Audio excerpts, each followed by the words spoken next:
Question है missing number का। यहाँ पर प्रश्न में हमें ज्ञात करना है कि प्रश्न चिन्ह के स्थान पर कौन सी संख्या आएगी।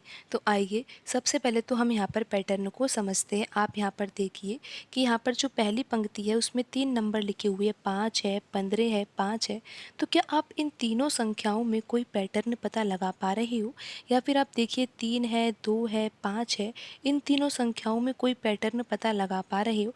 आपने सोचा होगा कि 3 में 2 जोड़ दिया जाए तो 5 आ जाएगा, लेकिन फिर यही पैटर्न यहाँ पर पहली पंक्ति में लिखी हुई संख्याओं में तो नहीं लग रहा है। तो इस तरीके से तो यहाँ पर प्रश्न हल नहीं होगा। आप यहाँ पर देखिए जो कॉलम फर्स्ट में 3 संख्या लिखी हुई है, क्या आप इन तीनों संख्याओं में कोई पैटर्न पता लगा पा रहे हो? या फिर आप देखिए कॉलम 3 में 3 संख्या लिखी हुई है, क्या इन तीनों संख्याओं में कोई पैटर्न आपको नज़र आ रहा है? या फिर अगर पैटर्न नज़र नहीं आ रहा, ना तो पंक्ति में ना कॉलम में, तो यहाँ पर हम अंकों को जोड़ भी सकते हैं। यानी कि यहाँ पर जो संख्याएं लिखी हुई है ना, उन संख्याओं को हम जोड़ सकते हैं। जैसे कि 5, 15 और 5, इन तीनों संख्याओं का योगफल कितना होगा? 25 होगा। फिर यहाँ पर देखिए जो पंक्ति तीसरी है, इन तीनों संख्याओं का योगफल 10 होगा। तो यहाँ पर तो योगफल भी समान नहीं आ रहा। तो इस तरीके से भी यहाँ पर प्रश्न हल नहीं होगा।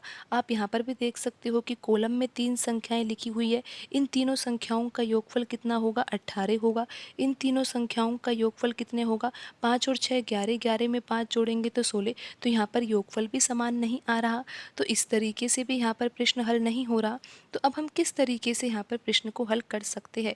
तो यहाँ पर पैटर्न तो निश्चित रूप से कोई ना कोई लग ही रहा है, बस अब हमें उस पैटर्न को ही पहचानना है। अगर पैटर्न ही समझ में आ जाएगा तो फिर ये प्रश्न को हल करना तो बहुत ही आसान हो जाएगा।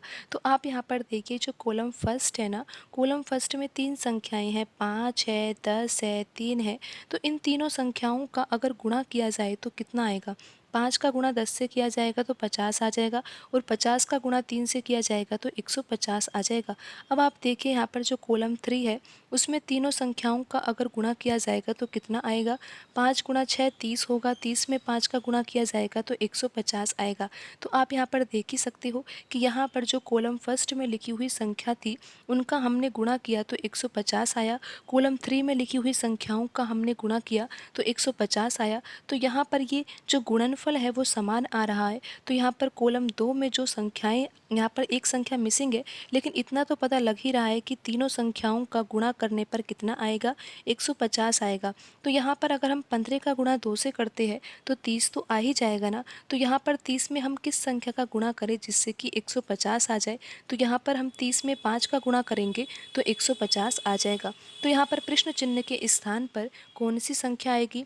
यहाँ पर संख्या आएगी 5। अब आप देख सकते हो कि यहाँ पर इन तीनों संख्याओं का अगर गुणा किया जाएगा तो कितना आएगा? 150 आएगा। 15 गुणा 5 कितना होगा? 75 होगा। 75 में 2 का गुणा किया जाएगा तो 150 आएगा। यहाँ भी देख सकते हो 5 गुणा 6 30, 30 में 5 का गुणा किया जाएगा तो 150। यहाँ पर भी देख लीजिए 5 गुणा 10 50, 50 में 3 का गुणा किया जाएगा तो 150 आ जाएगा। तो इस तरह से यहाँ पर पैटर्न लग रहा था।